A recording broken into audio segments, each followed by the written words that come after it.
Tá tudo certo? Ok, muito obrigado. Então vamos dar início aos trabalhos desta tarde do segundo dia do primeiro Congresso de Mediação realizado pela Comissão Especial de Soluções Consensuais da OAB Seccional de São Paulo, em conjunto com a Coordenadoria de Mediação da Escola Superior de Advocacia ESA. Nossos agradecimentos especiais à presidente dessa seccional, doutora Patrícia Vanzolini, ao seu vice-presidente, doutor Leonardo Sica, bem como ao diretor da Escola da ESA, da OAB de São Paulo, doutor Flávio Tartucci.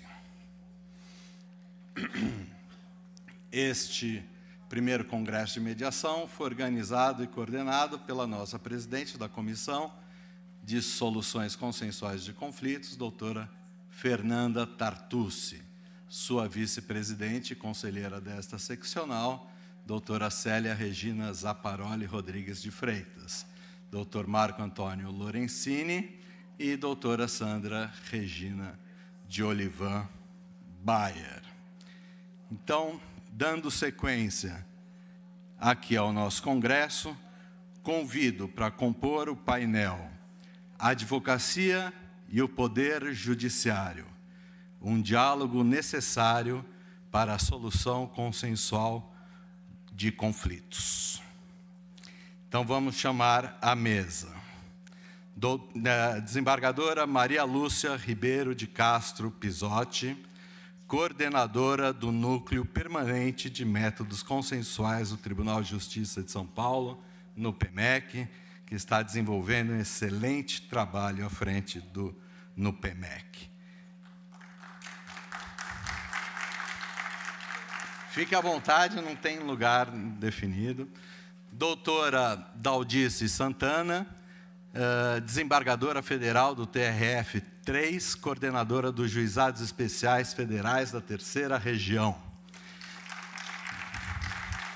Coordenadora também da Subsecretaria Unificada a Turmas da Terceira Seção, conselheira do Conselho Nacional de Justiça do período 2015 a 2019, dentre outras tantas atribuições. Na sequência, desembargador Dr. Carlos Muta, desembargador federal do Tribunal Regional Federal da Terceira Região desde 2002.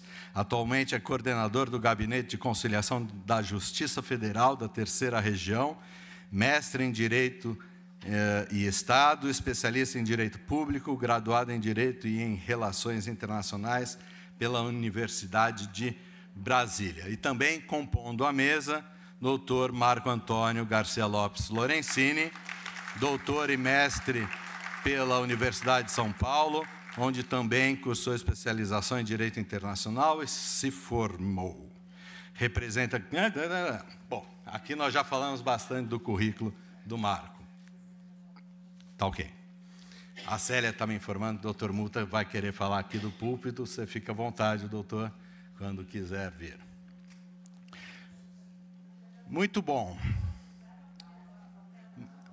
Marco, entrego para você a coordenação da mesa. Se precisar de qualquer auxílio, me avise, por favor.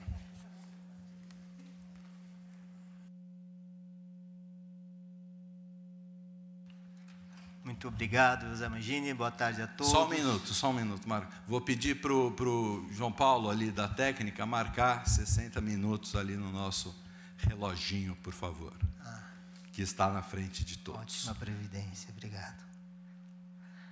Pois muito bem, sejam bem-vindos agora na sessão da tarde, última etapa do nosso congresso de há 2 anos, e eu gostaria de saudar todos os presentes da mesa.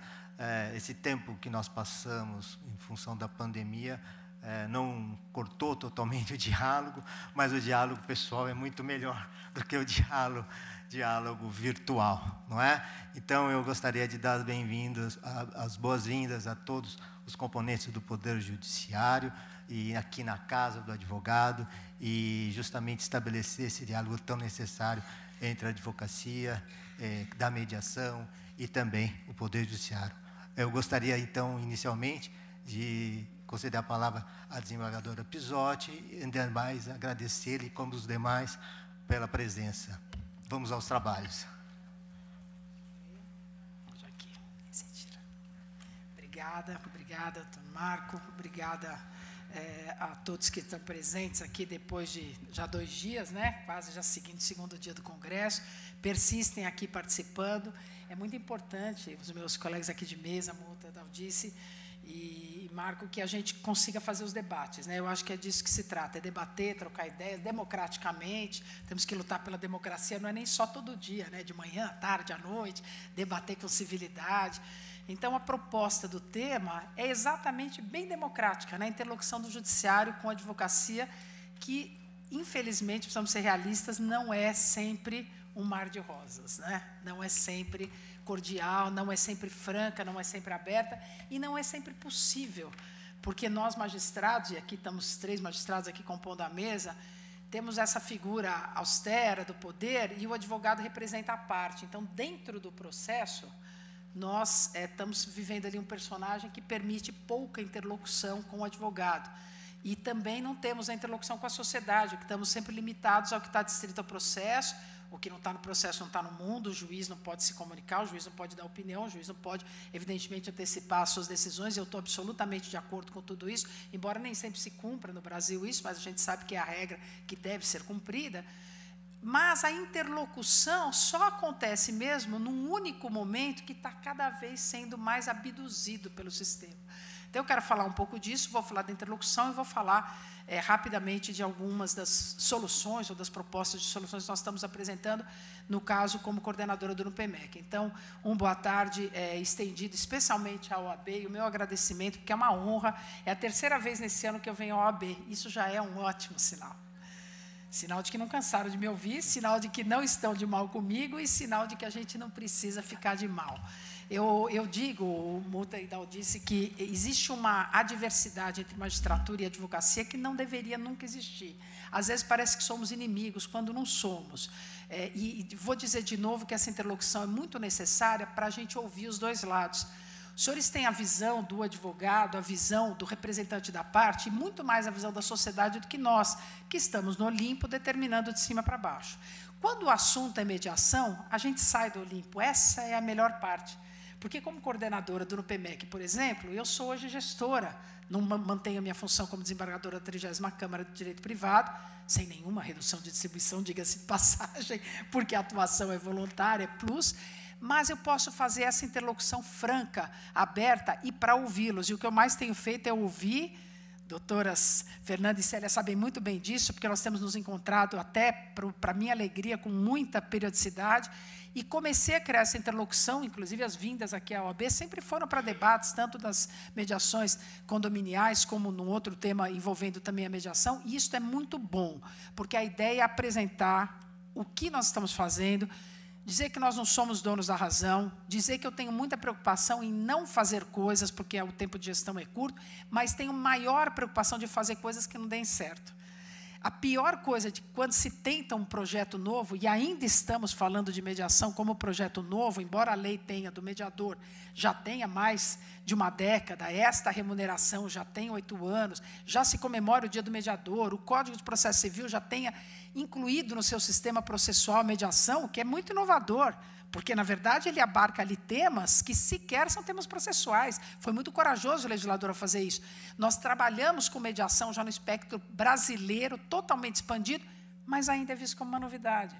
Eu tenho colegas aqui de São Paulo que dizem, e aí, Pisotti, aquele seu... Como é que é aquele negócio que você faz mesmo? É um negócio de juizado? Como é que é? Bacana aquilo que você faz. Não, outro dia eu vi uma notícia, estava bem na foto, hein, Pisotti? Então, tá bom, obrigada. Só que assim ele nem sabe o que é. Na verdade, ele não sabe. E o juiz de primeiro grau, às vezes, também não sabe. Querido, por que você não manda teu processo para a gente tentar uma mediação? Processo? Para onde mesmo que eu tenho que mandar o processo? Então, é difícil. Saibam que é muito difícil a gente divulgar. E olha que o que não me falta é oportunidade para dar entrevista e para divulgar. Tudo que me convidam dentro do possível, eu tenho comparecido. Por quê? Porque a propaganda é a alma do negócio. E, no caso, a alma do negócio necessária e boa. E eu vejo que ainda assim está insuficiente. Então, algo que me preocupa, eu acho que num congresso como esse é importante a gente dizer, é que nós estamos falando de coisas como se novas fossem, mas já são antigas. Eu tenho preocupação que a mediação, por conta dos problemas práticos, como, por exemplo, a dificuldade de remuneração do mediador, que já está estabelecida por lei e por resolução do CNJ, com todo o seu macropoder e do Tribunal de Justiça, eu tenho dificuldade de fazer valer. Eu tenho preocupação quando o Código de Processo Civil diz, juiz, mande o processo para mediação, para o Sejusc, antes da citação. Ele não manda. Juiz, mande depois da contestação. Ele não mande. Desembargador, antes de deixar seu processo no seu escaninho virtual por 2 anos, daria para mandar para o Sejusc de 2º grau? Tem Sejusc de 2º grau? Não sabia. Tem, faz mais de 15 anos. É difícil você intervir na jurisdição do magistrado e dizer, faça. O doutor Daldice, que está aqui do meu lado, sabe bem melhor do que eu como é difícil se determinar para o juiz fazer coisas que estão escritas na regra. Então, não é fácil. E também é difícil convencer os senhores ilustres advogados de que a mediação veio para ficar. E que a mediação não vai tirar a sua fatia de mercado e que a mediação não é um bicho-papão. E de que os Sejuscs não vão tirar a sua capacidade de trabalhar. Pelo contrário, nós queremos vocês. Nós precisamos fazer com que aquela regra da Constituição que diz que os senhores são imprescindíveis ao sistema de justiça e são, como nós magistrados, como o Ministério Público é, como a Defensoria igualmente, todos nós, personagens, juntos atuando na mediação, vamos fazer o negócio virar verdade. Se vocês resistem e não aceitam, a gente não consegue trabalhar. Por favor, tentem o pré-processual antes de entrar com as ações. Eu tenho dito isso em todas as vezes que eu falo com advogados. Por que eu faço essa provocação, que é quase uma súplica? Porque está na regra. Porque os índices de conciliação no âmbito pré-processual da audiência e multa, na Justiça Estadual, eles batem 76% a 78%. Isto não é fake news e também não é utopia, isto é real, é da estatística. Todas as mediações e conciliações que nós fazemos no campo pré-processual, e isto envolve família, qualquer relação contratual, consumerista, qualquer questão, inclusive da recuperação judicial, que hoje o legislador também diz que é obrigatória, em qualquer tema nós podemos fazer, e já estamos lutando para fazer também na área tributária, na área fiscal, quando não há processo, o índice abarca um percentual fabuloso, de primeiro mundo. Ah, então significa que o advogado atrapalha? Absolutamente. Quem atrapalha é o processo. Não são os senhores que atrapalham. Quem atrapalha é o Código de Processo Civil, com o seu excessivo, os processualistas que me desculpem, mas com o seu excessivo rigor, ele é muito bom para o processo, mas ele não é bom para resolver conflitos.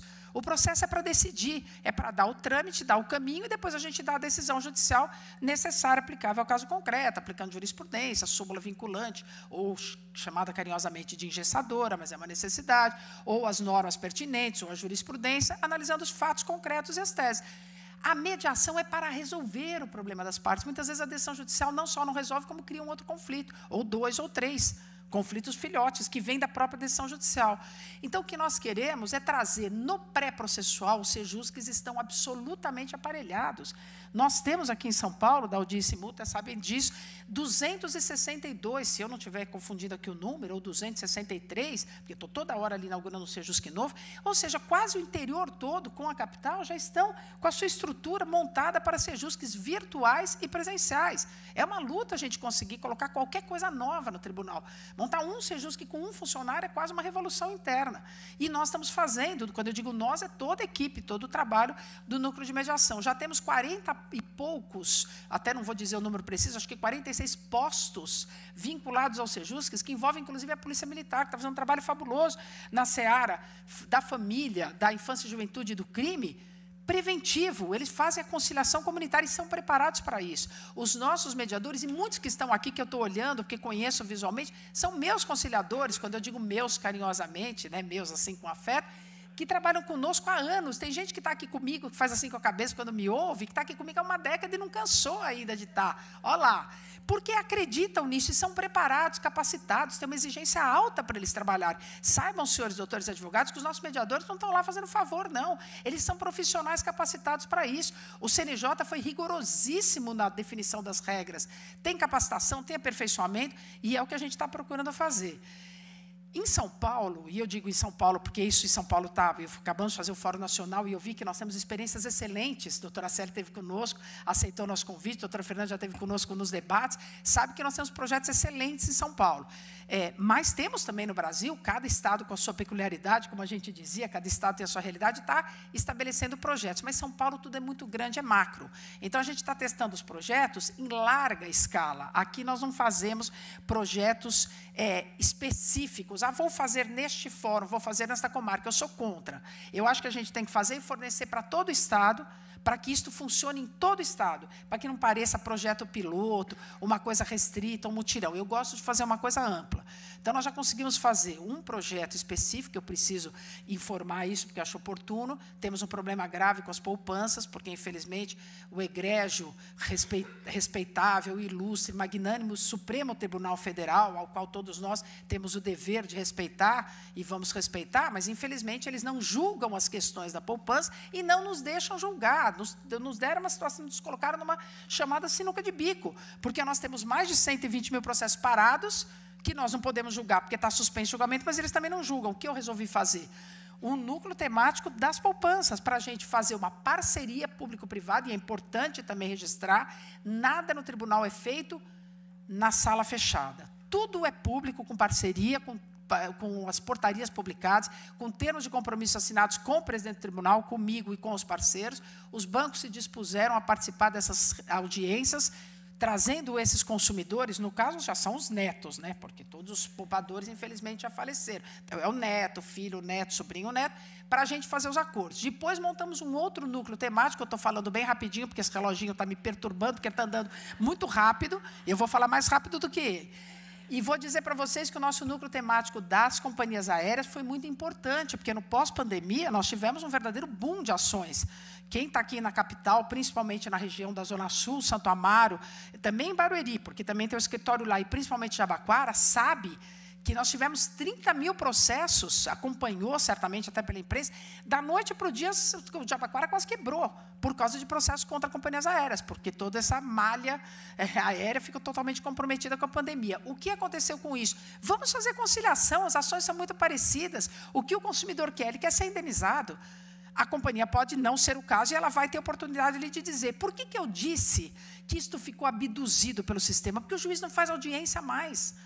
Da audiência e multa, tem uma crise endêmica, o juiz não quer mais fazer audiência, o juiz não recebe parte, o juiz não quer mais fazer perícia, os juízes só querem julgar tudo antecipado. Acabou o contato com a sociedade, ele não, às vezes não conhece nem os funcionários dele, até por conta do home office, que eu não sou contra. Mas criou pelo contrário, eu sou a favor, mas criou um afastamento, porque a lei deixou de trazer a mediação obrigatória como etapa. Portanto, mande para o Sejusc. Você não quer fazer? Você não gosta de fazer, você não sabe fazer, você não tem agenda? Ótimo, eu agradeço. Manda para o Sejusc. Nós temos lá estrutura, mediador, funcionários, equipe, toda essa ferramenta do Teams para fazer virtualmente, não há impedimento.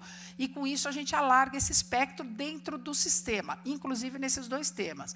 E agora estamos com outros dois temas que são muito fortes, e eu sei que é preciso já nortear para poder passar a palavra para meus colegas na sequência, mas eu quero dizer isso porque isso está no momento, assim, é a conversa do momento.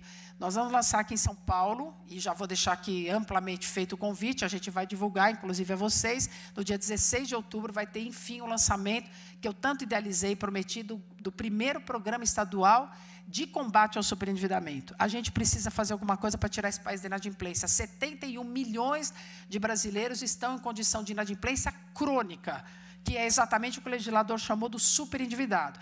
E esta lei vai morrer se nós não fizermos nada, porque na UTI ela já está. É uma lei que veio em 2021, no meio da pandemia, em virtude, inclusive, das consequências da pandemia, e todo mundo está fazendo cara de paisagem para ela. Vocês me desculpem a simplicidade, quem já me ouviu dar aula, todo mundo sabe que eu sou uma pessoa absolutamente direta, e eu não gosto de fazer o jogo do contente, nem fazer cara de paisagem para nada. Esta lei é excelente, é uma lei ousada, é uma lei corajosa, é uma lei até que parece que não é brasileira, de tão bem feita que é. Mas ela assusta. Ela assusta porque os advogados ficaram com medo dela, os juízes ficaram com pavor, e os embargadores nem sabem que a lei existe.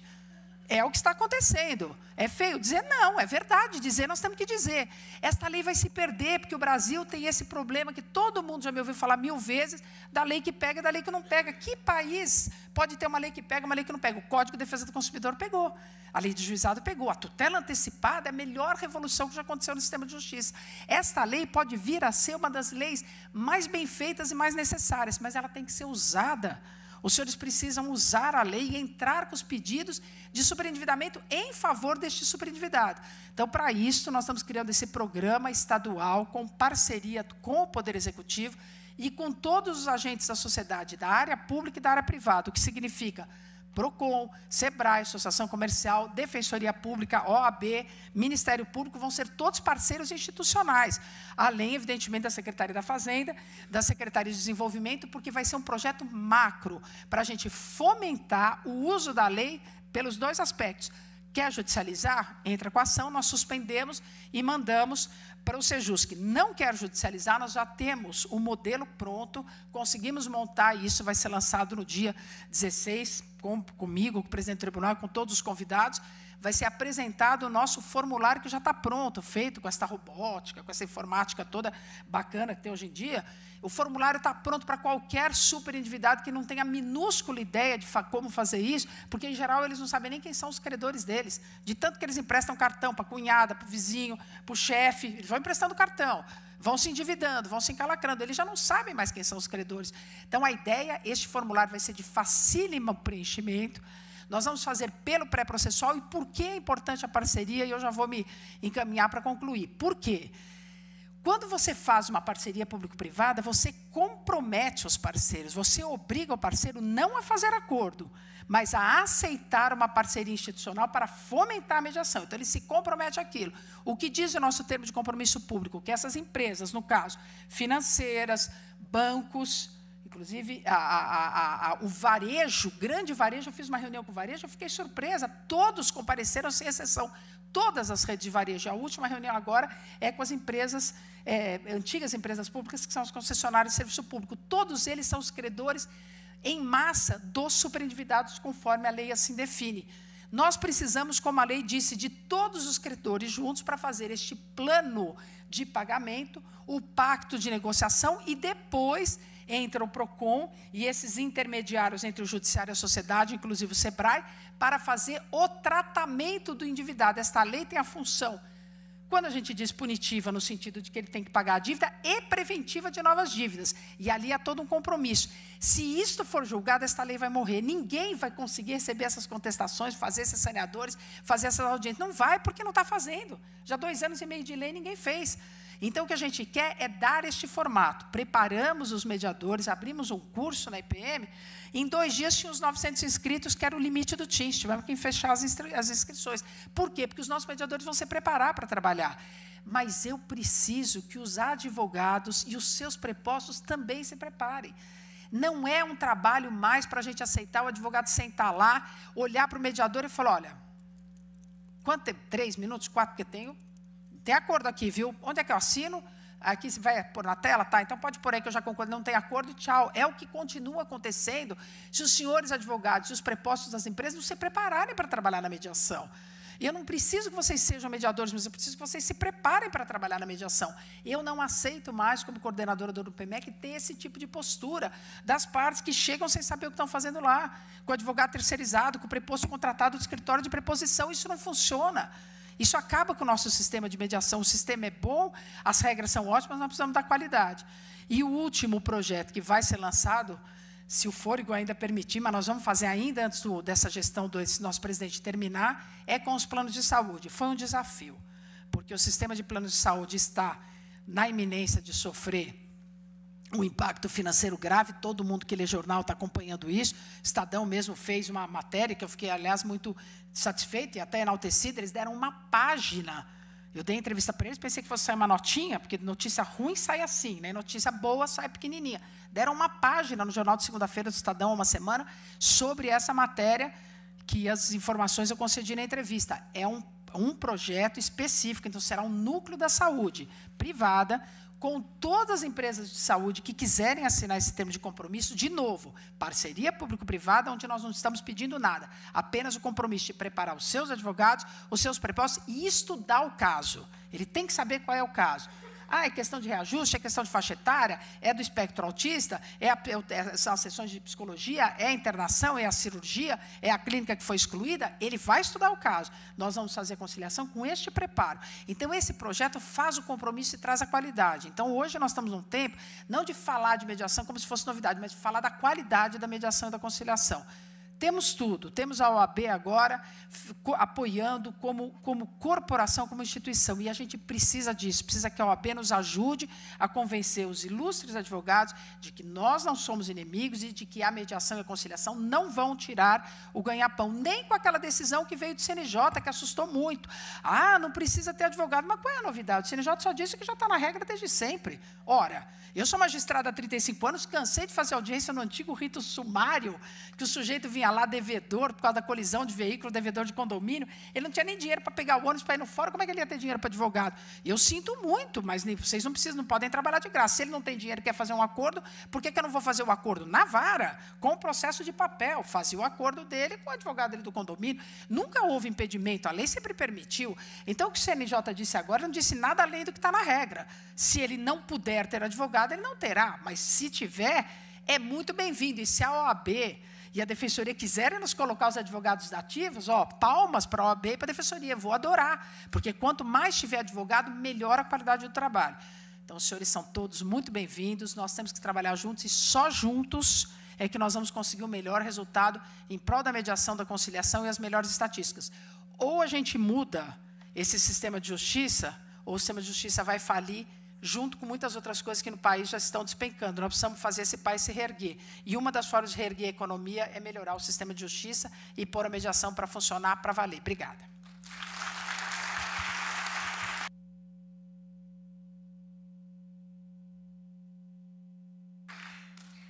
Obrigada, doutora desembargadora Bezotti. Eu, até mesmo por conta da dinâmica da nossa mesa, eu vou me permitir, quem sabe, resumir alguns pontos aqui e inicialmente agradecê-la. Eu conheci como profissional, já sustentei perante a sua Câmara, como também como juíza de primeiro grau. Mais recentemente, fizemos uma visita lá na comissão, fomos muito bem recebidos, atendendo ao seu convite, com a doutora McCracken, doutora Maria Rita. E, mais do que nunca, eu gostaria, inicialmente, até mesmo, diante da fruto dessa nossa reunião, desfazer exatamente esse ruído de comunicação que, de alguma forma, a senhora gentilmente nos estabeleceu, com aquele e-mailzinho, não é, Fernanda? Que um canal para que as eventuais questões, ruídos de comunicação, como eu disse, pudessem ser levados diretamente à senhora e à sua equipe, e isso, de alguma maneira, já evitou, muitos ruídos dessa comunicação, e eu gostaria, então, de agradecer e enaltecer seu trabalho por isso. É lógico que há umas questões que alguns dizem que é eterno, eu espero que não sejam, a questão da remuneração, da resistência pontual de um ou outro magistrado de mandar para o desajuste ou não, seja 331, seja 44, pouco importa o número do artigo do CPC, aqueles que de alguma maneira não estiverem introjetados, seja por força da lei, seja por força da cultura, de realmente fazer essa interlocução com a mediação, sempre haverá essa resistência, não é? E outro ponto muito importante que a senhora também mencionou, que diz respeito à questão quantidade e qualidade, não é? Eu me lembro do pensador antropólogo Darcy Ribeiro, não é, que quando falava da educação no Brasil, não é, e ele sempre falava disso, né? Eu sou do tempo do Mobral, Projeto Minerva e tudo mais, não é? E a gente falava como combinar, as coisas têm que acontecer ao mesmo tempo. Então, ao mesmo tempo, e ele falava isso em relação à educação no Brasil, não é? É preciso ter quantidade, a senhora falou o número de sejuscas instalados, mas também nós precisamos avançar em relação à qualidade. Eu acho que a questão da qualidade se avança principalmente com esse trato das questões temáticas, né? Embora os projetos pilotos têm a sua utilidade no direito comparado, eles, de alguma maneira, têm uma ordem de serventia, porque nós temos um pouco de receio, o que dá certo, o que não dá certo, mas o fato é que os núcleos temáticos se mostram, sim, como uma forma mais organizada e mais tailor-made, mais sob medida, para atacar certos pontos que são um terremoto, um furacão de litígios de algumas situações, não é? Às vezes pontuais, às vezes que atingem a sociedade há muito tempo, não é?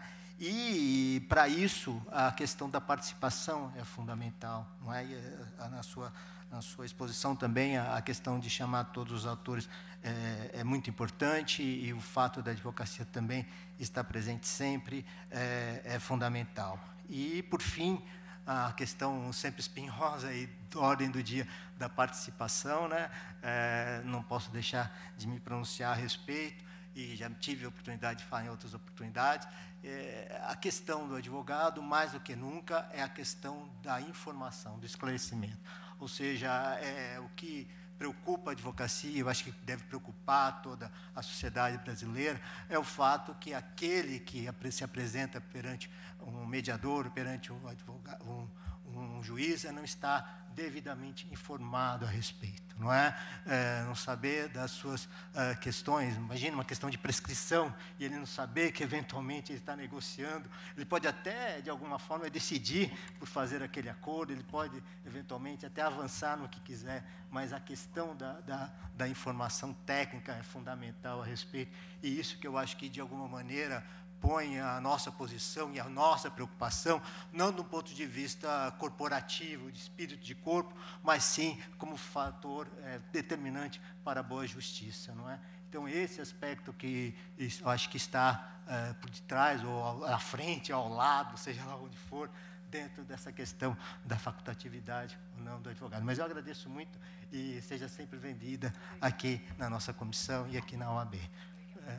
E eu, então, agora passo a palavra à doutora Adaldice, em quem eu tenho uma profunda admiração e que já participei de eventos e eventos e aprendi demais com a sua perseverança, com a sua tenacidade, com a sua forma de enfrentar também todos os desafios da mediação, e eu acho que ela é uma ótima parceira da mediação em várias frentes, então é muito satisfatório, é muito prazeroso ter aqui dentro da Casa do Advogado também. Doutora Adaldice, seja bem-vinda. Bom, obrigada, uma boa tarde.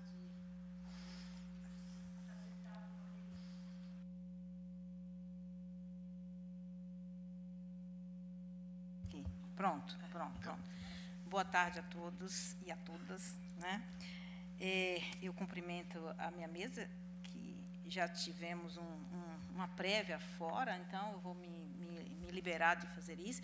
Agradecer o convite, eu pensei que tivesse esquecido de mim, porque eu não tive a mesma sorte que a doutora Maria Lúcia, essa é a primeira vez que eu venho ao OAB. Então, eu fico muito... A gente vai resolver isso. Né?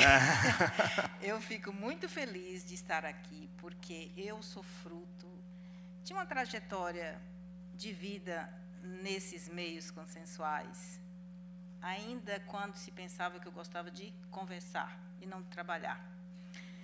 Então, isso foi em 95, quando isoladamente eu fazia ali escondidinho, porque como eu não gostava de trabalhar, eu fazia escondido.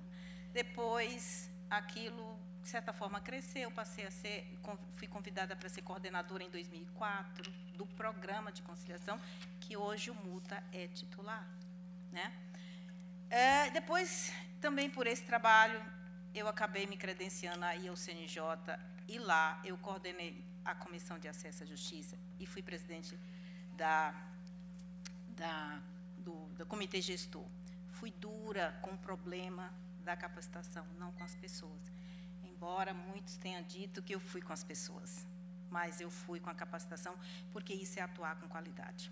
E não deu tanto resultado, apesar de tudo isso, porque há pouco tempo atrás, numa reunião do CNJ, uma juíza disse que esteve no juizado como cliente, e o mediador a tratou assim: olha, hoje não quero muita conversa. Não falem.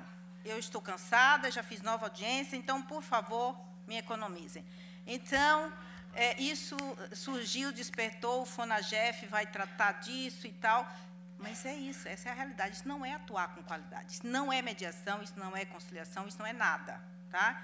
Então, a gente tem que apartar o que é de uma coisa e outra, tá? Então, eu sou fruto disso aí, e nós todos, diariamente, nós somos atualizados. A nossa pessoa, o nosso atuar é atualizado. Porque a gente aprende todo dia com todo mundo. Eu aprendi muito, e essa oportunidade, essa minha trajetória, fez com que eu tivesse contato com pessoas que estão aqui, né? Que eu prezo muito, são os mediadores privados, né? Que eles me ensinaram muita coisa que é tipo assim, ouvir o diferente. Porque ouvir os próprios membros do judiciário não é diferente e é emborolado. Cheio de bolô. Isso. Então, porque a gente fala a mesma coisa, né? E numa perspectiva, a perspectiva nossa, não a perspectiva de fora, e de quem efetivamente deu luz à mediação no Brasil. Bom, nesse cenário, né, eu aprendi, né, eu tive interlocuções com o sistema de justiça, sem o qual, como foi dito aqui, não tem conversa. E no espaço de meios consensuais, que é diferente, e a gente confunde justiça com jurisdição. Justiça há em qualquer lugar.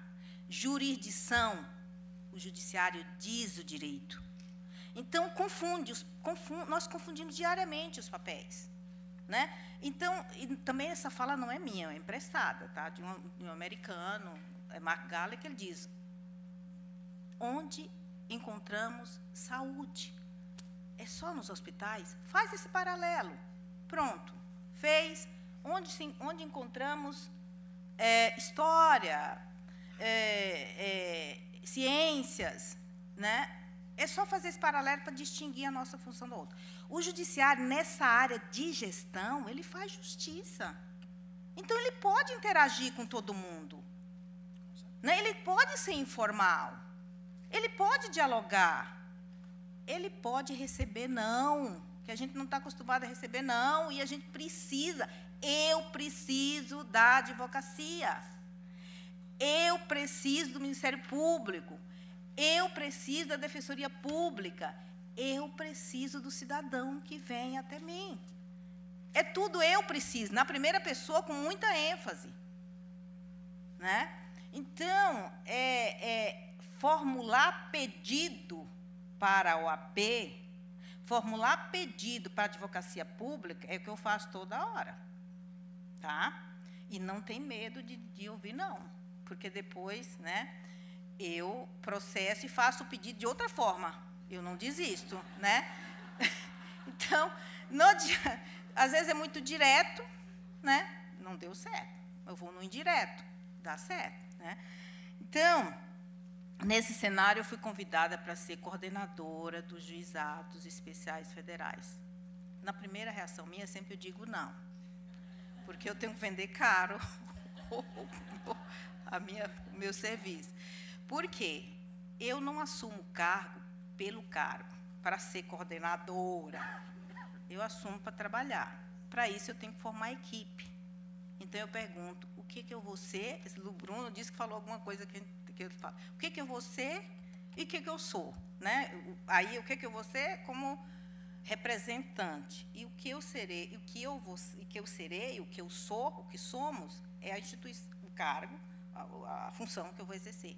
Então, eu tenho que fazer essas perguntas. Eu tenho que, para poder desempenhar razoavelmente a minha eu estou controlando, estou com medo de passar o tempo.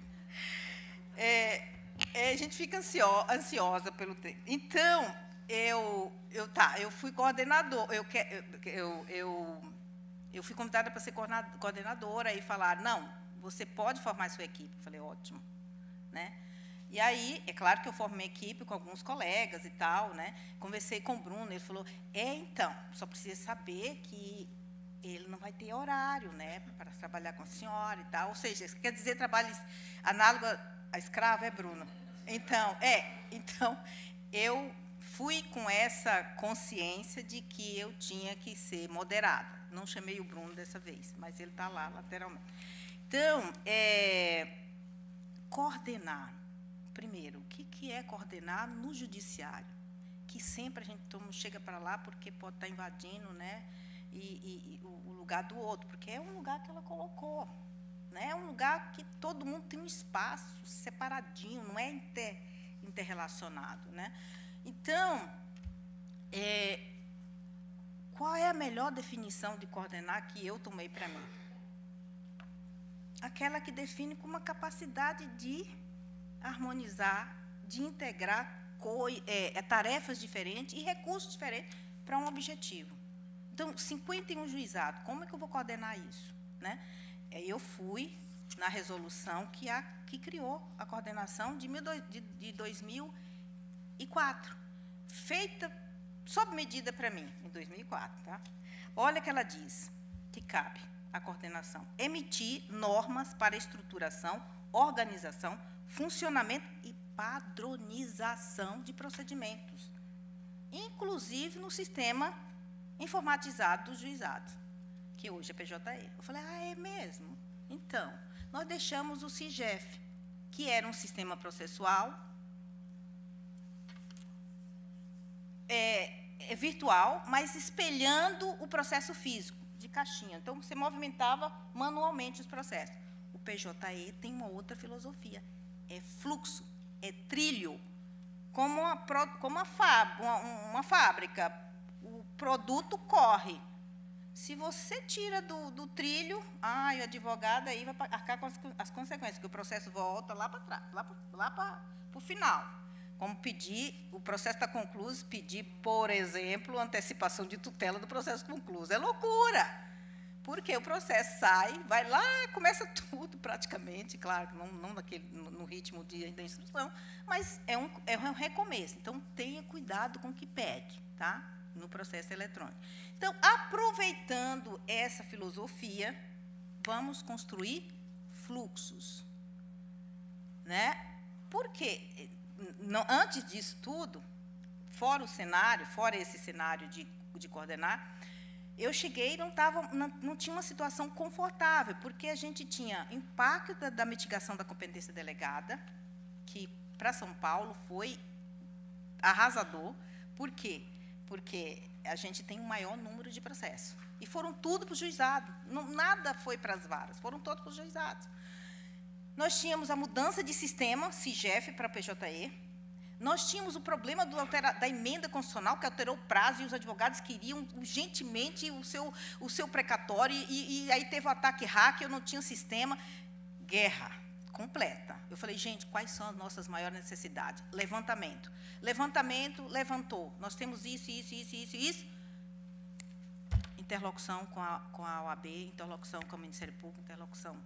Tá, falei, pronto, é esse aqui, é por aqui que eu vou começar. Mas temos também a capacitação dos juízes e advogados, a adaptação dos juízes ao PJE e o sistema de juizado ao PJE. Nenhum estava adaptado à realidade que nós tínhamos. Então, o que nós fizemos? Ensinar, mexer com informática, para imigrante digital é difícil, né? É muito difícil. Para o nativo é fácil. Você fala, tecla isso, tecla aquilo. Agora, a gente, o dedo é um dedão assassino, né? Não consegue. Então, vamos abrir o edital, convidar toda a magistratura do juizado e todos os servidores para trabalhar com os fluxos. O que vocês desejam ver no PJE e o que vocês querem que melhore? Então, 100 e poucos juízes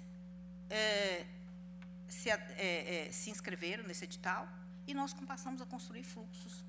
E, nesse fluxo, conciliação primeiro. Quando eu digo conciliação primeiro, num processo que segue fluxo, o que eu faço? Eu amarro o fluxo do processo para passar pela conciliação primeiro. No processo eletrônico, a gente não consegue controlar onde está o processo, para onde vai o processo, se você constrói o fluxo. Então, aquilo que a vontade não faz, o sistema faz. Aí é aproveitar os recursos tecnológicos para induzir comportamentos. Esses fluxos foram feitos com a participação no primeiro momento, né, validação com a advocacia pública. Para isso, eles tiveram de se reestruturar. Formaram grupos especializados em conciliação. Porque o volume do juizado já justifica qualquer grupo. Depois, eles trabalharam com um fruto da pandemia, que foi a desterritorialização da atuação. Então, hoje eu tenho um procurador que pode estar lá no Rio Grande do Sul, atuando em São Paulo, nesse grupo vocacionado. Então, nos 51 juizados, nós tínhamos só 18 que aplicava. Hoje nós temos só um que não, mas um não vai fazer uma diferença, né? 99,9% está dentro do dado estatístico, né? Ele disse que é tudo inconstitucional. Eu falei, é mesmo, então pode ficar com os seus processos, deixa todo mundo trabalhar, não vai deixar, né? Então, se é tudo inconstitucional, deixa lá.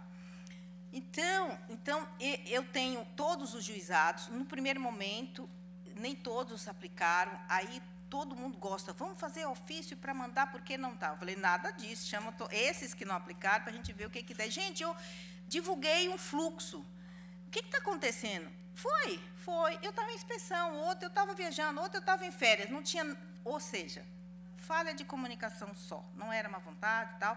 Todo mundo está aplicando, né, a conciliação.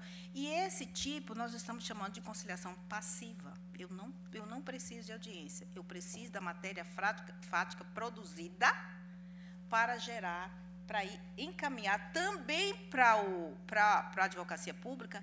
E quem separa, sabe quem é? Robô. Eu tenho que ter um despacho, que 3 palavrinhas-chave. O robô captura e vai para a equipe especializada. Tá? Eu esqueci de falar que esses fluxos têm uma governança. Porque não adianta se criar, porque a gente já percebeu que o princípio da continuidade do serviço público é o mais violado dos mundos. Porque cada um tem o seu projeto de governo. Não é política de Estado. O que entra hoje como presidente e presidência no Brasil, ou qualquer chefia no Brasil, tem uma pitada também de personalização, né, do cargo, né? Então, cada um conduz da forma como acha que deve conduzir. Então, tem um comitê de governança que é para qualquer alteração de uma lei, ou de um fluxo, ou de uma política, tem que refletir nesses fluxos, porque tem que alterar o PJE. Né? Então, e aí foi feito presidência, corregedoria e GACO, que é o gabinete gabinete da coordenação dos juizados. Então, não tem como mudar assim, sem uma intervenção, sem uma manualização. Então, o que eu quero dizer é que a nossa conduta, como ela é interrelacionada, ela é interdependente, eu preciso, todo mundo precisa, o que eu fizer nos juizados, que tenha a conciliação como primeiro ato, interfere na conduta de um outro órgão público, a advocacia pública, interfere na advocacia privada. E aí vem falar em advocacia privada, chamamos também a advocacia privada, que a matéria é previdenciária. Quem está lá? Pela ASP, eu acho que é a doutora Vera, que eu troco sempre o nome, e a doutora Adriana Bramante, e mais uma outra, que eu esqueci o nome. Então, elas estão ativamente. E tem um fórum interinstitucional criado, que o MUDA também participa, né, para a gente discutir tudo. Então, esse fórum tem a obrigação de se reunir 2 vezes, ou 3 vezes ao ano, não me lembro, porque eu não reúno, porque tem que ter assunto. Para a gente não ter assunto, a gente não reúne. Tá? Então, é para facilitar o fórum, é para facilitar o diálogo entre as instituições, aperfeiçoar procedimentos relacionados às demandas previdenciárias, difundir boas práticas em relação à gestão dos processos previdenciários, identificar dificuldades quanto à efetivação da prestação jurisdicional e apresentar sugestões para a resolução dos conflitos. Tá? Então, nós temos esse fórum. Esse fórum deu resultados, sim. Muitas demandas da advocacia individualmente mesmo, sabe? Tipo, destaque de honorários. Mas é importante, tá?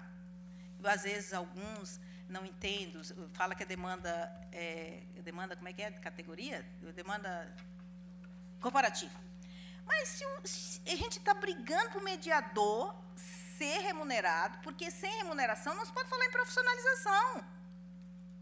Né? Então, faz parte do exercício natural de qualquer profissão.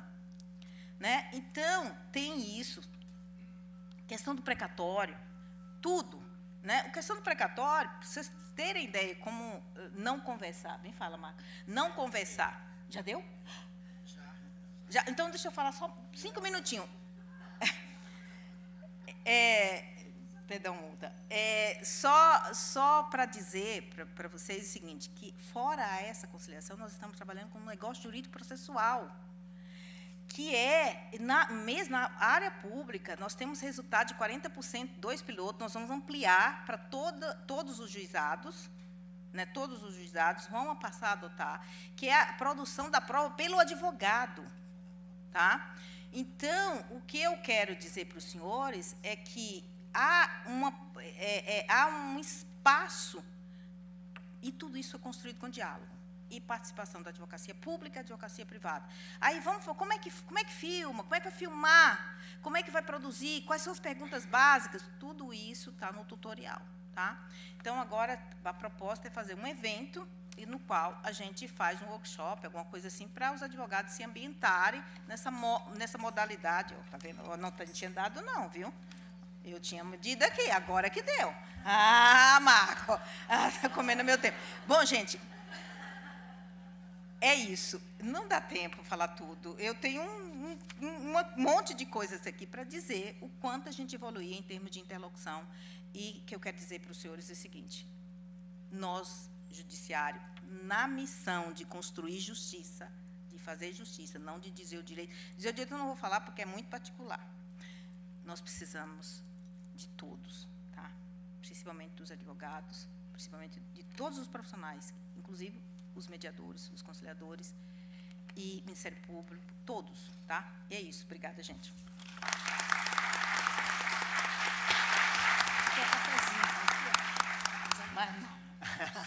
Não, deixa eu fazer minha defesa. Eu estou me enfiando aquele reloginho lá, desculpa.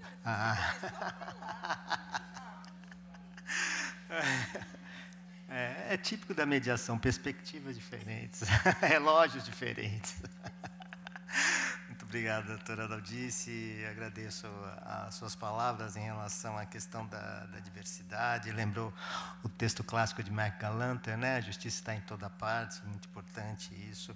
E é muito alvissareiro também saber que a tecnologia nessa situação pode ser usada em favor da mediação, da conciliação, né? Saber que o PJE, que às vezes é tão execrado pelo advogado, quando não consegue fazer a petição subir, coisas que tal, pelo menos aí temos agora hoje um exemplo concreto do PJE em favor de uma causa muito nobre. Brincadeiras à parte, muito obrigado por conta disso também, não é? Doutor Muta, tive a oportunidade de estar lá na inauguração também do núcleo, não é? Na Avenida Paulista, e eu gostaria, então, com base, com toda a minha admiração também, conceder a sua palavra. Muito obrigado, doutora Daldice. Outras visitas virão, e sem prejuízo que a casa está sempre aberta. Muito obrigado mais uma vez. Por favor, desembargador.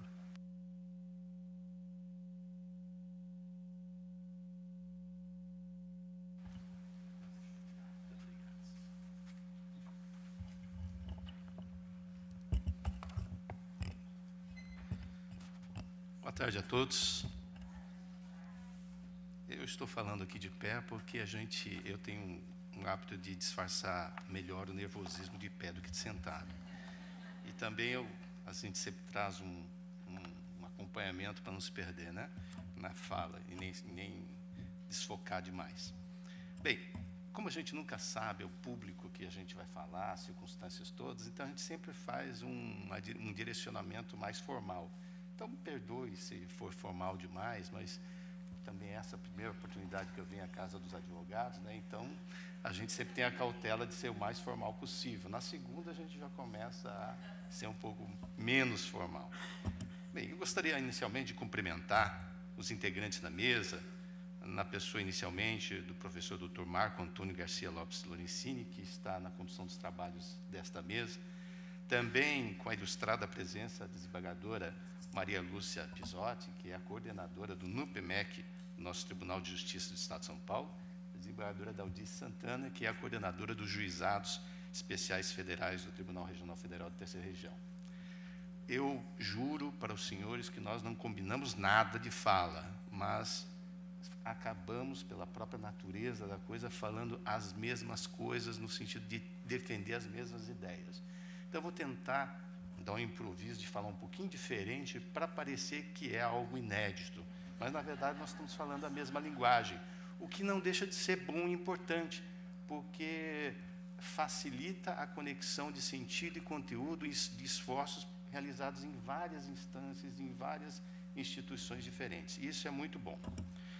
Em nome dessas autoridades nominadas, cumprimento todas as demais presentes. Eu gostaria de saudar os nossos anfitriões nessa tarde, a OAB, na pessoa da presidente, a advogada Maria Patrícia Vanzolini, também da Escola Superior de Advocacia, na pessoa do diretor Flávio Tartucci, e especialmente os organizadores desse evento, né? A doutora Fernanda Tartucci, a doutora Célia Regina Zaparoli, a doutora Sandra Regina e também o próprio doutor Marco Antônio Garcia Lopes Lorenzini. Quero dedicar aos organizadores desse evento o reconhecimento público da importância do espaço democrático e republicano para o debate público de princípios, ideias, estruturas, com o objetivo não apenas de aprimorar, mas, sobretudo, como já foi dito aqui, de dar conhecimento do que é a conciliação. A conciliação é um ilustre desconhecido para muitas pessoas, não só os profissionais da advocacia, mas, como disse a desembargadora Maria Lúcia, também para os próprios juízes. É um ilustre desconhecido. Todas as oportunidades que nós temos para falar sobre ela é importantíssimo. Registro de saudação especial, combativa classe dos advogados, em especial a Advocacia Paulista, que representa milhões de brasileiros nas várias instâncias administrativas e judiciais dessa federação e que nos desafia saudavelmente a sempre aprimorar a nossa atuação jurisdicional em meio a tantas dificuldades. Isso é algo absolutamente sincero, porque nós sabemos, como a desembargadora Maria Lúcia falou, que São Paulo é um mundo à parte. Tudo que se faz aqui tem uma repercussão enorme, uma dificuldade monumental. Por isso também os advogados são os nossos parceiros nessa fala e nesse cenário de ação. Por fim, eu quero agradecer pessoalmente, em nome do Gabinete de Conciliação do Tribunal Regional Federal da Terceira Região, a oportunidade de participar desse evento que é memorável, a ser registrado nos anais da instituição, como uma de muitas outras que certamente se seguirão a este encontro na agradável e motivante presença de companheiros de luta que compartilham ideias e valores de vida convergentes. É isso que nós somos neste momento. Aqui nós não estamos falando como juízes ou advogados, mas como parceiros de um projeto que não é apenas um projeto judiciário, mas é um projeto de vida, na medida em que a conciliação não é apenas uma técnica de solução judicial ou processual de litígios. Já se falou isso também. Com esse espírito, eu gostaria de dizer que, convidado a participar desse tema de advocacia e poder judiciário, um diálogo necessário para a solução consensual de conflitos, e na condição de coordenador do Gabinete de Conciliação do TRF, eu não me vi chamado a falar sobre aspectos doutrinários. Tenho certeza de que muitos outros já falaram, professores, acadêmicos. Nós viemos falar aqui como gestores de algo importantíssimo que ainda é pouco conhecido, pela maior parte dos operadores de direito. Então, nessa condição é que nós viemos aqui falar sobre a conciliação na Justiça Federal da Terceira Região. É sobre a experiência e a prática na gestão cooperativa de programas judiciários de conciliação, que fomos certamente convidados e viemos a falar nessa Casa dos Advogados. Este, ao meu ver, é o papel fundamental que os gestores têm junto ao público em geral, mesmo que seja um público especializado e seleto como esse da Advocacia de São Paulo, porque, embora se tenha um conceito, uma noção do que seja conciliação, estamos, a maioria, muito distantes de saber, compreender e vivenciar a essência dessa conciliação. E nessa perspectiva é que eu coloco como principal missão constitucional, institucional da coordenação, a divulgação daquilo que chamamos de cultura da conciliação. Cultura da conciliação que deve ser disseminada e compreendida dentro e fora do sistema de justiça, não apenas como um mecanismo processual, mas como uma filosofia de vida, em contraponto necessário à atual cultura do litígio e do processo. Dentro dessa cultura do litígio e do processo é que nós fomos forjados na nossa formação acadêmica para o exercício profissional. Então, nós saímos da faculdade, eu saí da faculdade há algum tempinho atrás, e nós éramos preparados para litigar. Nós éramos preparados para confrontar, nunca para trazer uma palavra de conciliação. É um conceito, na Justiça Federal, então, não se fala, né? Na Justiça Federal sempre se teve uma ideia de que conciliação é ficção jurídica, porque os entes públicos, a Justiça Federal é uma grande vara de fazenda pública, né? Então, o Estado jamais vai abrir mão de direitos, os direitos são irrenunciáveis, então não há espaço para conciliação, não há espaço para mediação. Essa é a cultura em que nós crescemos e que hoje, felizmente, está sendo mudada. Por isso é que eu vejo o papel dos gestores, de todos nós gestores da conciliação, como a de embaixadores. Isso para não falar de garoto propaganda, que eu acho que é mais bonito falar embaixador, né? Somos embaixadores de uma nova ideia, de uma nova cultura, de uma nova forma de pensar o sistema de justiça. E isso com entusiasmo, porque não se transmite nem incentiva ninguém a fazer nada se não for com muita paixão e com muito entusiasmo. Então, nós temos que estar em todos os lugares falando da conciliação com muito entusiasmo para agregar força, agregar competências a esse projeto que é essencial para um sistema de justiça que deve operar em tempo social, em tempo econômico, em tempo político, diferente do tempo processual. Nós estamos acostumados a trabalhar com o tempo do processo, né? Então, se o processo diz que ele tem 15 dias úteis a partir dos 10 que se seguem a intimação eletrônica, então é isso que nós estamos observando. Não adianta querer mexer o processo. A desembargadora Daldice disse, você coloca uma petição lá, o sistema volta. Esse é o tempo do processo que não atende às necessidades sociais. Há um reloginho que chama-se vida fora do judiciário, que tem um tempo econômico, um tempo cultural, um tempo social, um tempo político diferente, e nós precisamos ajustar essas duas coisas. Penso assim que o sistema de justiça, nesse sentido mais amplo, deve se dedicar, movido por um espírito de essencial inovação, a tratar não apenas de iniciativas e programas institucionais de conciliação, mas que nos faça compreender de forma essencial que a conciliação exprime uma legítima manifestação de governança social da própria sociedade, portanto, sobre a adequada forma de prestação e distribuição de justiça. A justiça, a jurisdição, talvez seja monopólio do Poder Judiciário, mas a justiça não é monopólio do Poder Judiciário. Ela é uma governança social. E nós precisamos compreender esta noção para que a conciliação tenha um espaço de interlocução e de disseminação todo próprio e especial. falando um pouco, né, já que nós somos embaixadores, garoto propaganda, o que quer que seja, dessa conciliação, nós precisamos compreender dentro dela, e isso que nós falamos todos os dias. Eu tive a oportunidade de ser diretor da Escola de Magistrados, e eu dizia isso aos magistrados, e digo mais isso, sobretudo aos nossos coordenadores de conciliação, que uma das principais virtudes do juiz é a empatia. É a sua capacidade de compreender a posição, as angústias do outro, para tentar aproximar a decisão judicial, tanto quanto possível, daquele ambiente em que a lide se instala, para que se resolva não o processo, porque nós estamos cansados de resolver processos. Processos são números, são estatísticas, é meta 1 do CNJ.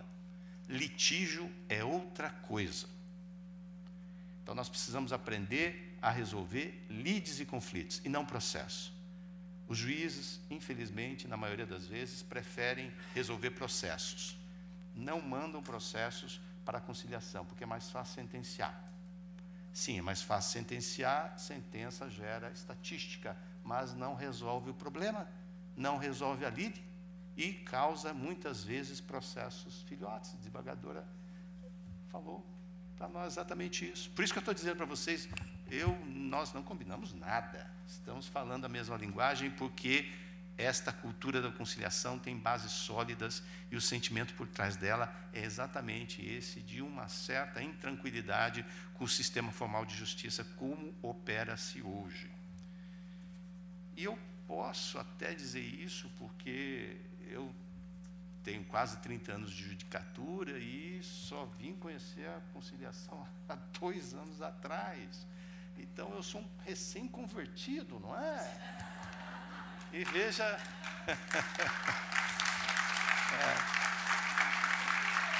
E veja isso como é. A nossa presidente disse assim, eu vou mandar... Isso não é verdade, eu já estou dizendo que é o que corre como boato.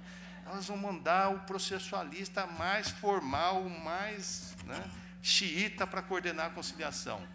Né? E ela sabia que a conciliação tem um poder transformador. E verdade, transforma realmente, nos faz mudar os parâmetros do nosso pensamento. E isso é que nos faz ter a certeza de que a conciliação deve atingir lugares que a justiça formal e o processo jamais atingiriam. Trabalhamos com empatia, trabalhamos com adversidade, com resiliência e tenacidade. A adversidade é a nossa companheira, porque ela nos faz cada vez mais querer superá-las. Isso é importantíssimo. No nosso programa de conciliação da Justiça Federal da Terceira Região, nós temos uma equipe pequena, né? Se somarmos lá juízes, coordenadores de centrais de conciliação, servidores e conciliadores, dentre aqueles, nós temos cerca de 400 cadastrados, mas dentro daqueles que atuam mais efetivamente nas conciliações, nós chegamos a pouco mais de 100, 120, 150, quando muito, pessoas em toda a Terceira Região, São Paulo e Mato Grosso do Sul, trabalhando na conciliação. É pouca gente se considerar do sistema formal de justiça. Mas, como o número nem sempre diz tudo, a qualidade, a dedicação, a tenacidade, o espírito público desses 100 e poucos envolvidos na conciliação faz toda a diferença. E eu vou dar apenas alguns dados estatísticos com o objetivo único e exclusivamente de dizer que existe um mundo imenso lá fora para o qual muitos advogados ainda não perceberam. Isso é importantíssimo para que nós possamos integrar nesse sistema de conciliação mais advogados, mais processos, mais lides e menos processos. Conflitos, não processos. O pré-processual está aí com este objetivo claro. É claro que a Justiça Federal é muito menor que a Justiça Estadual, mas para nós esses números são muito impactantes. Só para dar esse dado estatístico, exatamente atrair novos parceiros, novos conciliadores, novos interessados e novos convertidos para a família da conciliação. Então, nós realizamos de janeiro de 2022 até setembro, até esse mês, nós realizamos nesse período 29 mil audiências de conciliação na Terceira Região. Foram homologados quase 22 mil acordos. Isso representa 75,8% de acordos, mais ou menos a mesma estatística da Justiça Estadual. E destinamos nesses acordos, cerca de 350 milhões de reais foram movimentados no sistema de conciliação. Então, é muito dinheiro, é muito recurso, é muito processo, é muita gente, é muita paixão, é muita dor, é muita angústia que precisa do auxílio, do empenho, da atuação, da combatividade dos advogados. Então, nós viemos aqui para fazer esse chamado público. Não vamos fazer um edital formal, estamos fazendo aqui o nosso edital de chamamento, para que os advogados venham conosco trilhar esse caminho, que é um caminho ardoroso, difícil, mas certamente vai trazer um enriquecimento fabuloso para a vida de cada um de nós. Eu posso dizer, depois de dizer de números, eu preciso dizer outra coisa. São certamente expressivos esses números, não é? Mas existem projetos e resultados de valor inestimável, que não se quantificam em pecúnia, mas que representam, pelo alcance e a projeção social de seus efeitos, algo extraordinário, que também é um elemento motivador da nossa ação como cidadãos. São projetos que atingem populações vulneráveis e até mesmo aqueles que nós chamamos hoje de invisíveis sociais, aqueles que estão fora das estatísticas, dos estudos, de todo o conhecimento formal a respeito da realidade da sociedade brasileira. São esses que estão relegados a um segundo, terceiro ou quinto plano. São os indígenas, quilombolas, pessoas em situação de rua, trabalhadores sujeitos à condição análoga de escravo. Nós temos no nosso sistema de conciliação uma plataforma Cidadania, em que nós estamos fazendo convênios com o Ministério Público do Trabalho, exatamente para realocarmos pessoas que são encontradas em condição análoga de escravo e que precisam de uma reinserção social. Pessoas, às vezes, que vão trabalhar dentro de famílias como empregadas, quando são adolescentes, permanecem por uma vida inteira naquela família, perdem os laços familiares de origem e quando estão, e trabalhando sempre no regime de escravidão ou de quase escravidão, e quando já estão sem condições, são muitas vezes abandonados, não é? São enxotados porque já não têm mais capacidade de trabalho. Nós estamos atentos a isso e nós estamos buscando parcerias para reinserção, para concessão de benefício assistencial, porque, claro, quem trabalha em regime semi-escravo não paga INSS, então não tem direito a benefício. Então, nós precisamos dar benefício assistencial. Nós estamos fazendo isso e buscando superar, inclusive com trabalho psiquiátrico, algumas dificuldades, porque essas pessoas muitas vezes são tiradas das famílias opressoras e porque não tem nenhum laço de família, querem voltar a trabalhar naquela condição. É melhor voltar do que ficar sozinha, ficar num asilo, ou ficar, sabe, lá onde. Por isso é que nós precisamos atuar. Isso não é processo, isso é lide. E nós precisamos aprender no judiciário a trabalhar com isso também. Quiçá a sociedade possa fazer isso sozinha um dia, mas enquanto não puder fazer, o judiciário é o poder político, o órgão estatal que mais pode colaborar nesse sentido, apesar de ser uma atribuição primária do Poder Executivo. Então, o que eu estou falando aqui não é nada além, singelamente, de um depoimento pessoal sobre o que a conciliação é, sobre o que é a cultura da conciliação. E já que nós estamos falando um tema de diálogo, eu quero dizer da importância do diálogo. Eu dizia, um colega muito espirituoso nosso dizia, todo mundo faz curso de oratória, mas nós precisamos também fazer um curso de escutatória, porque todo mundo quer falar, ninguém quer ouvir, e conciliação não é isso. Conciliação é, sobretudo, ouvir, porque é um divã, às vezes enorme e longínquo, onde a pessoa quer apenas alguém para exprimir a sua angústia. É a indignação de, por exemplo, ter sido colocado no Serasa pela Caixa Econômica e a pessoa quer um documento escrito dizendo que ela nunca foi devedora. É isso que ela quer. Se vier uma reparação também é bom, né? Mas a pessoa está angustiada desse estado vexatório que foi colocado. Então, um conciliador, e isso é uma técnica importante, precisa saber ouvir. E nós temos essa obrigação de aprimorar a nossa capacidade de escuta ativa para poder resolver essas demandas. Então, diálogo para nós é um requisito essencial, porque não há solução de conflitos nem conciliação sem diálogo e sem capacidade de escuta ativa. E nós temos que praticar, e praticamos isso. E a advocacia faz parte permanente desse diálogo. A advocacia pública e a advocacia privada. Então, por essa razão, é que eu me sinto privilegiado, embora seja essa a primeira vez também, de estar aqui na Casa dos Advogados, para prestar esse reconhecimento da importância, do papel fundamental que a advocacia tem em firmar parcerias com o judiciário para encontrar uma nova forma de solucionar conflitos, que não vai extinguir o processo formal, mas vai atuar em paralelo, independentemente dele ou previamente a ele, para que depois se use do processo formal, se não houver possibilidade de um encontro conciliatório do conflito. Vejo, portanto, aqui uma oportunidade muito importante, e só por isso já estaria justificada a minha presença como gestor do Sistema de Conciliação da Justiça Federal da Terceira Região.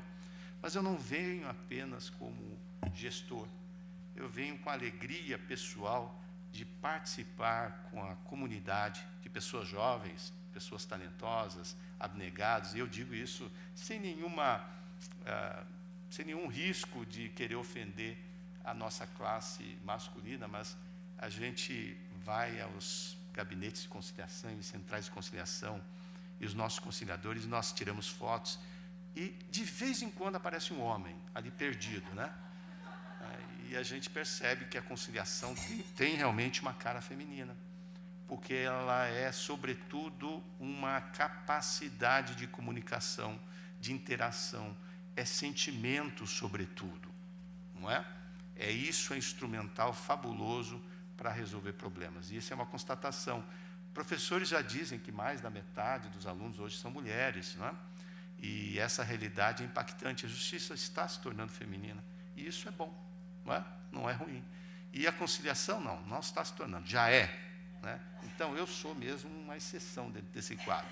E é importante, portanto, por isso que eu estou dizendo aqui, nós temos muitas mulheres, é importante a participação das mulheres, das novas advogadas, nesse nosso sistema de conciliação, porque é contagiante o valor social e monístico da cultura da conciliação. E a cultura da conciliação é um alicerce estruturante de uma sociedade que se queira mais livre, que se queira mais cooperativa, mais solidária e mais fraterna. Eu teria algumas outras coisas para dizer, mas eu não vou dizer. Eu vou simplesmente, porque nós preparamos até, né, como nós temos o papel aqui de fazer divulgação da conciliação, nós preparamos um pequeno vídeo para mostrar, né? Eu sou partidário daquela tese de que de que uma imagem fala mais do que 1000 palavras. E um filme, então, nem se fala, né? Nós vivemos hoje no tempo dos vídeos, da interação dinâmica, né? Nós temos aí YouTube, TikTok, não sei o que, de Instagram, né? As pessoas estão realmente acostumadas a ver e ouvir para se informar, mais do que simplesmente ouvir palestras e diálogos. Então, senhor presidente, eu queria dizer que nós preparamos um pequeno vídeo, vou pedir licença para expô-lo. É pequeno e não cansará certamente. Esse é um vídeo institucional produzido para historiar brevemente a nossa trajetória, os desafios e conquistas, sempre valorizando as parcerias que temos firmado ao longo de quase 2 décadas de existência do Sistema de Conciliação na Justiça Federal da Terceira Região. E quero, nesta mesma oportunidade, convidar todos os presentes a se somarem a esse projeto de conciliação que é patrimônio de toda a comunidade jurídica e de toda a sociedade paulista e brasileira. Eu quero agradecer imensamente a oportunidade de estar presente aqui e, sobretudo, agradecer a generosidade da atenção e paciência para comigo. Muito obrigado.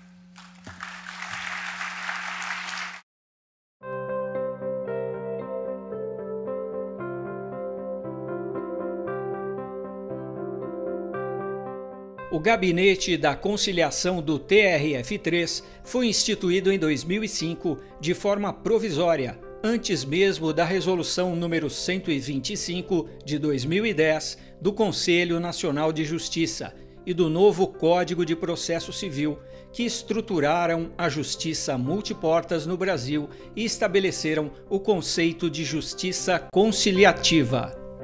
Em 2008, o Gabinete da Conciliação foi definitivamente estruturado como órgão responsável pelas soluções nos processos que tramitavam no TRF3. A justiça conciliativa atua de forma inovadora, pois traz outros meios para a resolução de conflitos. Esses métodos são constantemente aprimorados por meio do Programa de Mediação e Conciliação no âmbito da Justiça Federal da Terceira Região. Atualmente, compete ao Gabinete da Conciliação e às 35 centrais de conciliação atender o cidadão e dar tratamento adequado aos conflitos mediante planejamento, gestão, execução e com o aprimoramento do Programa de Mediação e Conciliação. A conciliação na Justiça Federal da Terceira Região tem como objetivo estratégico alterar a cultura da litigiosidade e promover a busca de soluções para os conflitos mediante a construção de acordos. Neste contexto, o diálogo entre o Judiciário e a advocacia desempenha um papel fundamental na promoção e na eficácia das ações de conciliação, promovendo uma justiça eficiente e acessível. Como resultado do diálogo do Poder Judiciário com a advocacia pública e privada, foi concebido em 2018 o projeto Fluxo Célere de Tramitação de Processos, envolvendo benefícios previdenciários por incapacidade. Essa prática ganhou o Prêmio Conciliária Legal no ano de 2018. O Fluxo Célere transpôs as barreiras do processo judicial, permitindo que todos os envolvidos em causas previdenciárias contribuíssem para a solução do conflito de forma eficiente.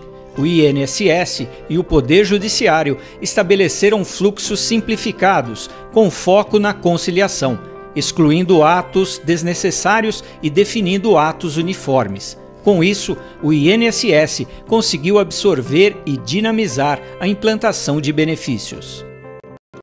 Nas propostas de acordo relacionadas à pauta do Fluxo Célere, foi fundamental o papel do advogado na interlocução com o Judiciário e o INSS, pois é o advogado do beneficiário que avalia a proposta apresentada e esclarece dúvidas junto ao INSS. Prazos de pagamento, valores e eventuais razões para a não concessão do benefício. De início, as propostas de acordo apresentadas pelo INSS envolviam o pagamento de 80% a 95% dos valores solicitados. Mas, graças às demandas apresentadas pelos advogados, o INSS alterou as propostas, passando a contemplar 100% dos valores. O diálogo entre o Judiciário e a advocacia também tem agilizado a resolução de conflitos coletivos, sobretudo aqueles patrocinados por entidades sindicais. A seguir, destacamos alguns desses acordos. Em 17 de março de 2023, a Central de Conciliação de São Paulo homologou o acordo no valor de mais de 28 milhões em um processo sobre o pagamento de complementação de aposentadoria de 35 trabalhadores da extinta Rede Ferroviária Federal.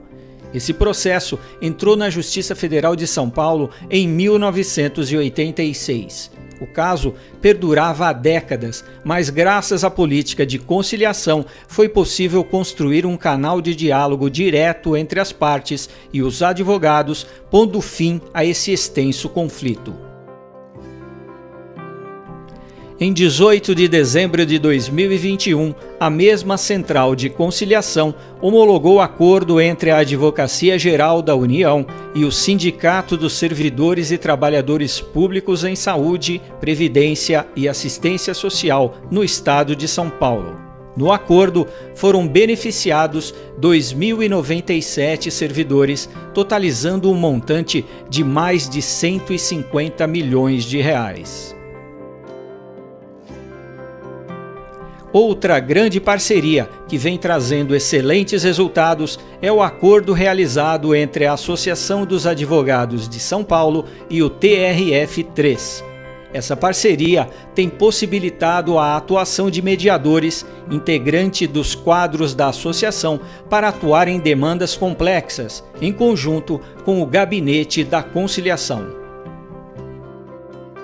Isso possibilitou homologar importantes acordos em processos que têm por objetivo a garantia de direitos fundamentais de povos indígenas e quilombolas.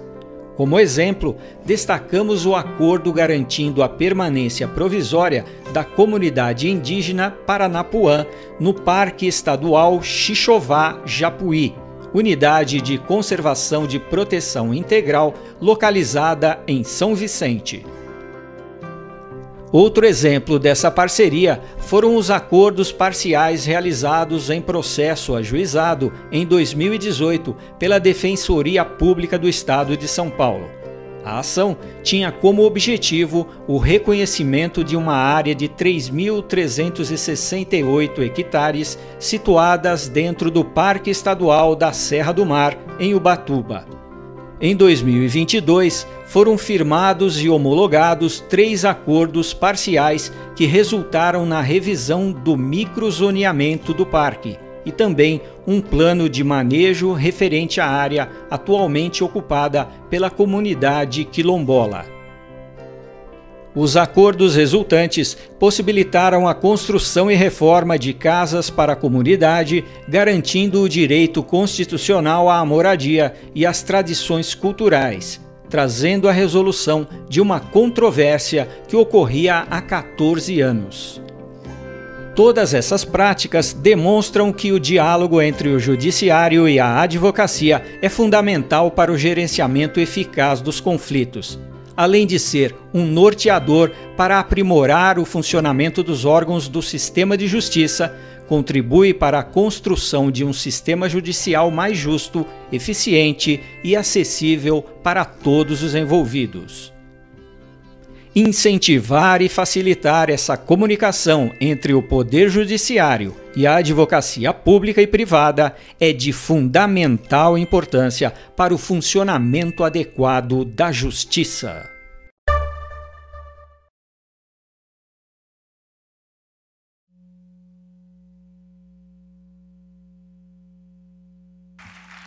Muito obrigado, doutor Muta. Nós exercemos aqui a escutatória e foi um prazer tê-lo conosco. A doutora Pisotti, gostaria apenas de fazer uma observação, um convite em relação à remuneração. Sim, é rápido. E nós vamos encerrar o nosso painel. Sim, é que eu fiquei tão aflita para cumprir o horário, como tinha 2 palestrantes na sequência, eu deixei de falar uma opção de coisas importantes, só vou falar uma que é extremamente relevante, que é a respeito da remuneração. Isso é fundamental, é um assunto que interessa a todos que estão aqui, que são mediadores, eu sei.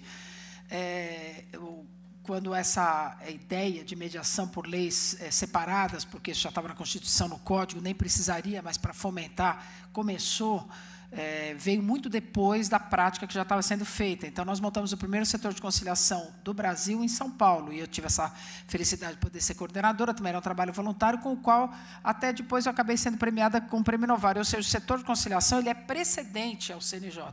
Então, nesta época, isso era uma utopia, e utopia maior ainda era pensar que esse profissional poderia um dia ser remunerado. Isso era mesmo uma utopia, tanto que a lei de mediação e o Código já falam nisso desde 2015 e até agora a gente não conseguiu fazer valer a norma de remuneração para valer. Então, esse é um ponto que não podemos encerrar aqui esse painel como compromisso. Eu tenho, quem está acompanhando sabe que a gente está lutando muito, nós temos 2 frentes de trabalho. A primeira é fazer a resolução do CNJ ser cumprida. País difícil esse, que a gente tem que lutar para as normas serem cumpridas. Então, tudo é muito bonito, tudo é lindo mesmo. A gente fica envolvido quando fala de mediação, mas precisamos pôr o pé na realidade e pensar, ou nós resolvemos esse problema da remuneração para valer, e nós precisamos do CNJ, precisamos das presidentes de tribunal, precisamos de todos os núcleos, ou nós corremos o risco de todo esse projeto que é tão bonito, tão positivo para um futuro profícuo, se perder. A resolução é de 2019, nós estamos em 2023 e ainda estamos lutando para fazer com que se pague a hora do mediador nos processos em que as partes não são beneficiárias da gratuidade. Então, eu baixei uma portaria, eu tenho procurado divulgar ao máximo, eu peço que todos que não sejam remunerados peçam as suas certidões. Só tendo noção de quantas certidões serão expedidas para que sejam cobradas essas partes, é que a gente começa a mostrar que este é um trabalho profissional, que veio para ficar e que vocês têm que ser remunerados adequadamente. As partes têm que entender isso. Ninguém reclama de pagar custas judiciais. Também reclama, mas tem que pagar, porque senão não entra equação. Na hora de pagar o mediador, fica todo mundo resmungando. Então, é preciso cumprir a norma. Nós temos um problema de gratuidade que é muito sério no Brasil. 40% dos processos quase tramitam em sede de gratuidade. Isso é um protesto que diariamente todo mundo faz, inclusive eu como desembargadora, até brigo muito na minha Câmara quando se concede gratuidade ao Deus dará, sem qualquer fundamento. É preciso ter um regramento. Eu baixei também uma portaria, eu não posso determinar os juízes, mas eles precisam ter responsabilidade fiscal. Então, quando nós temos a gratuidade, esse ônus é do Estado. Vocês não estão trabalhando de graça como mediadores. O Estado tem que bancar essa gratuidade. Então, também baixei a portaria pedindo a vocês, peçam as certidões. Eu vou levar esse caminhão virtual de certidões, estou fazendo trabalho com o governador, com o secretário da Fazenda e com a Procuradoria-Geral do Estado. Isso não é de graça, o Estado tem que pagar. É de graça para a parte beneficiária da gratuidade, mas vocês têm que ser remunerados. O único jeito de ser remunerado é expedir de certidão e fazer com que o Estado honre este pagamento. Isso é um projeto importante, porque isso é um projeto de política pública para fazer valer o que a lei diz, que o trabalho de vocês é remunerado, ponto final. É remunerado, seja o Estado, seja a parte que vai pagar. Temos um terceiro e último problema, que é o juizado, porque acabou de sair uma norma, e esta norma do tribunal agora embaralhou o meio de campo, com todo o respeito, porque a gente tem um problema sério, foi falado aqui tanto, a Daldice não está mais, mas o problema dos juizados. O mediador do juizado realmente não é remunerado pela lei. A lei do juizado não é uma lei de gratuidade judiciária, mas é uma lei de isenção fiscal. O legislador optou por fazer uma coisa bonitinha. Vamos fazer um juizado, todo mundo trabalha de graça. Que lindo. Não, é lindo para quem não está, para quem fez a lei, para quem está trabalhando não é lindo. É muito romântico tudo isso, mas quem está trabalhando tem que ser remunerado. Era bonito porque falava assim, estudante, só que essa realidade mudou. E o que fazem os juízes? Eu queria até que a Daldice estivesse aqui, porque esse é um problema que nós temos que resolver nos juizados. Os juízes dos juizados pedem os mediadores dos Sejusques para fazer audiência no Sejusque. Só que eu não posso mandar remunerar, porque a lei diz que não tem pagamento. Mas eu entendo ser correto o pagamento. Então, eu estou tentando fazer um diálogo das fontes, uma interlocução de leis e reconhecer que a legislação da mediação que veio depois da lei do juizado se sobrepõe a ela. E se é mais nova e confronta, vale a lei nova. É uma interpretação que a gente aprendeu na faculdade no primeiro ano, não é isso? Acho que eu não estou sendo nenhum gênio para interpretar isso. Me parece óbvio, só que não. Porque já assim que eu anunciei que a minha interpretação era essa, bingo, está gravando, né? É para gravar mesmo. Surpresa, veio uma orientação de que não pode cobrar. É para gravar mesmo. Que não pode cobrar. Então, agora nós vamos ter um novo embate, e esse é difícil de mediar, para a gente poder fazer valer esta remuneração, porque, senão, os mediadores não vão mais trabalhar no juizado, e o juizado vai quebrar. E aí vai voltar a ter estudante. O estudante também não quer mais trabalhar no juizado. E aí vai acontecer o que está acontecendo. Fica abduzida a fase de conciliação, que, como disse a Daldice, é da essência do juizado. Ou seja, vira uma conversa, uma fake news, uma grande fake news. Então, nós precisamos resolver esse problema. Mas eu só consigo resolver se vocês cumprirem a minha portaria, por favor, e peçam as certidões. Quanto mais certidões eu tiver, mais número eu tenho para mostrar para o governador do Estado, para o presidente do tribunal, para quem quiser ver. Ou a gente faz uma revolução nessa área, porque só com conversa não vai funcionar. Quando o assunto é dinheiro, a gente tem que mudar um pouco o tom da conversa. Dá para mediar, mas dá para mediar depois que eu for incisiva para conseguir isso. A hora de resolver é agora, porque se passar dessa hora, realmente o sistema não vai parar em pé. Só com um diálogo, com conversa bonita, a gente consegue fazer mediação. Mas precisa estruturar o sistema. E quando o assunto é dinheiro, precisa mudar um pouquinho o modo de colocar as coisas. Eu faço isso, é o meu compromisso, mas não consigo nada se vocês não pedirem as certidões, por favor. Muito obrigada.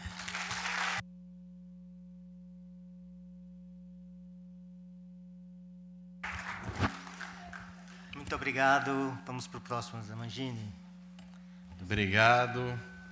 Obrigado, doutor Muta.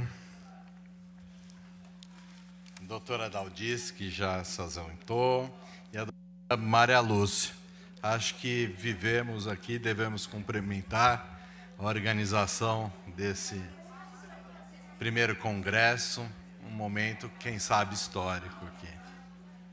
Muito bem.